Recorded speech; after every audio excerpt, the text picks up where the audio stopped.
नमस्कार मित्रांनो, स्वागत आहे तुमचं पुन्हा एका नवीन व्हिडिओमध्ये. मित्रांनो, जसं अविचारी वागणं वाईट तसंच अतिविचार करणंही चुकीचं आहे. आताच्या बदललेल्या काळामध्ये समस्यांचं स्वरूप देखील बदललंय. पूर्वीच्या काळातही हे प्रकार घडायचे, मात्र आता त्यांचं प्रमाण वाढलंय. या समस्या शारीरिक किंवा आर्थिक नसून मानसिक आहेत.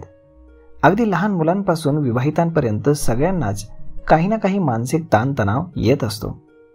बदललेलं राहणीमान आणि संकल्पना तसेच प्रत्येक क्षेत्रातील वाढलेली चुरस या समस्यांचं प्रमाण वाढवते. तरुणांच्या आत्महत्यांचं प्रमाण यातून तर वाढतच गेलंय. एखाद्या गोष्टीचा आपण अतिविचार करतो आणि आपल्याला हे लक्षातच येत नाही की या अतिविचारामुळे आपल्या शरीरावर आणि मनावरती किती वाईट परिणाम होत आहेत. मित्रांनो, जेन झी पिढीतील मुलांमध्ये एक शब्द फार वापरला जातो, तो म्हणजेच ओव्हर थिंकिंग.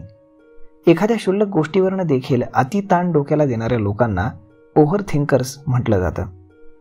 एखाद्याला जरी ही समस्या छोटी वाटत असली ना, तरी तिचे परिणाम हे नक्कीच वाईट आहेत.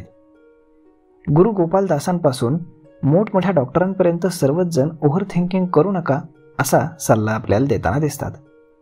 बऱ्याच नवीन संकल्पना, सोशल मीडियाचा अतिवापर, नवीन पिढ्यांमधील वाढणारं ट्रोलिंगचं प्रमाण अशा अनेक कारणांमुळे मानसिकता ढासळते.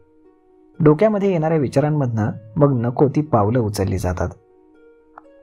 ओव्हर थिंकिंग कमी करण्याचा सर्वात सोपा उपाय म्हणजेच चांगल्या गोष्टींमध्ये मन रमवणं. आवडीच्या कृती करण्यासाठी वेळ काढणं. वर्क लाईफ आणि पर्सनल लाईफ यांचा बॅलन्स साधणं. उत्तम पुस्तकं वाचणं.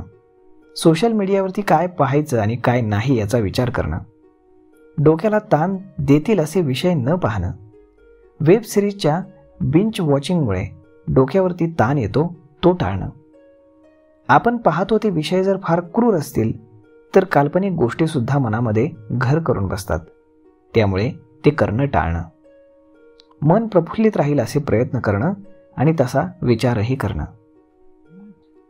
ओव्हर थिंकिंगच्या या वाढत्या समस्यांकडे पाहून पालकांना देखील आपण कुठे चुकत आहोत का हा प्रश्न स्वतःला विचारण्याची गरज आहे.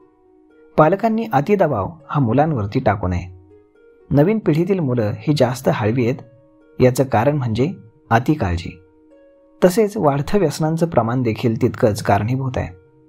व्यसनांमुळे हिंसक वृत्ती वाढते, ताबा सुटतो आणि निर्णय चुकतात आणि मग पश्चात्ताप करण्याची वेळ आल्यावरती ओव्हर थिंकिंग आपसुकच केलं जातं. त्यामुळे वाईट सवयींपासून दूर राहा आणि वेळीच सावध व्हा.